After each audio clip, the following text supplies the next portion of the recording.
بسم اللہ الرحمن الرحیم۔ السلام علیکم۔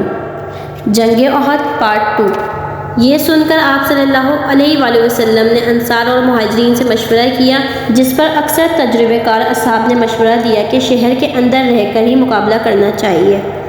منافق عبداللہ بن ابی نے بھی یہی فیصلہ دیا، جبکہ نوجوان اصحاب نے اس بات پر انکار کیا شہر سے باہر نکل کر دشمنوں سے مقابلہ کیا جائے۔ باہمی مشورے کے بعد حضرت علی رضی اللہ تعالیٰ عنہ نے فیصلہ کیا کہ شہر سے باہر نکل کے دشمن کا مقابلہ کریں گے، اور 6 شوال جمعے کی نماز کے بعد حضور اکرم صلی اللہ علیہ وآلہ وسلم نے صحابہ کرام کو استقامت رہنے کی تلقین کی۔ اس کے بعد مسلمان 1000 کے لشکر کے ساتھ مدینہ سے روانہ ہو گئے۔ اشواق کے مقام پر منافق عبداللہ بن ابی 300 سوار کے ساتھ لشکر سے علیحدہ ہو گیا، اور بہانہ یہ بنایا گیا کہ وہ جنگ شہر کے اندر رہ کر لڑنا چاہتا تھا۔ اس کا مشورہ نہیں مانا گیا، اس لیے وہ لشکر سے علیحدہ ہو رہا ہے۔ ایک عام اندازے کے مطابق جبل احد وہ مقام ہے جس پر یہ جنگ لڑی گئی، جبکہ اصل میں احد ایک پہاڑی سلسلے کا نام ہے۔ یہ پہاڑی سلسلہ تقریباً 1 میل لمبا ہے۔ اسی پہاڑی سلسلے کے دامن میں مسلمانوں کا 700 کا لشکر، جس کی پشت پر یہ پہاڑی سلسلہ تھا، اور سامنے مدینہ کا شہر تھا، اور جنوب میں جبل رما۔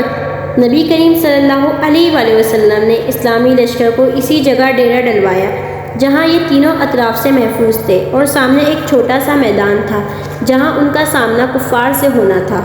ہفتہ شوال 3 ہجری دونوں فوجیں احد کے دامن میں آمنے سامنے آ گئیں۔ نبی کریم صلی اللہ علیہ وآلہ وسلم نے اسلامی لشکر کو 3 حصوں میں تقسیم کیا۔ مہاجرین کے دستے کا علم سیدنا موسیٰ بن عمیر رضی اللہ تعالی عنہ کو عطا کیا۔ قبیلہ اوس کے دستے کا علم اسید بن عزیر رضی اللہ تعالی عنہ کو عطا کیا، اور قبیلہ خزرج کے دستے کا علم خبیب بن منظر رضی اللہ تعالی عنہ کو عطا کیا۔ حضور اکرم صلی اللہ علیہ وآلہ وسلم نے جنگی نقطۂ نظر سے 50 تیر اندازوں پر مشتمل ایک دستہ عبداللہ بن جبل رضی اللہ تعالی عنہ کی سربراہی میں ایک چھوٹی سی پہاڑی جبل رمات پر مقرر کیا۔ جبل رمات پر متعین دستے کو نبی کریم صلی اللہ علیہ وآلہ وسلم نے ہدایت دیتے ہوئے فرمایا، اگر تم دیکھو ہمیں پرندے اچک رہے ہیں تو بھی اپنی جگہ مت چھوڑنا جب تک میں بلاوا نہ بھیجوں، اور اگر تم یہ دیکھو کہ ہم نے دشمنوں کو شکست دے دی ہے اور انہیں کچل دیا ہے تو بھی اپنی جگہ مت چھوڑنا جب تک میں بلاوا نہ بھیجوں۔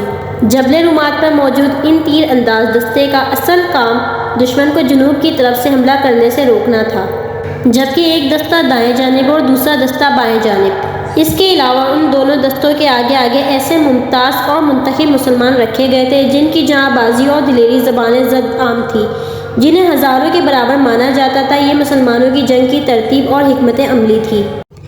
اس طرح کی معلوماتی ویڈیوز دیکھنے کے لیے ہمارے اسلامک کلچر 14 کو سبسکرائب کریں اور بیل آئیکن پر پریس کر دیں۔ جزاک اللہ۔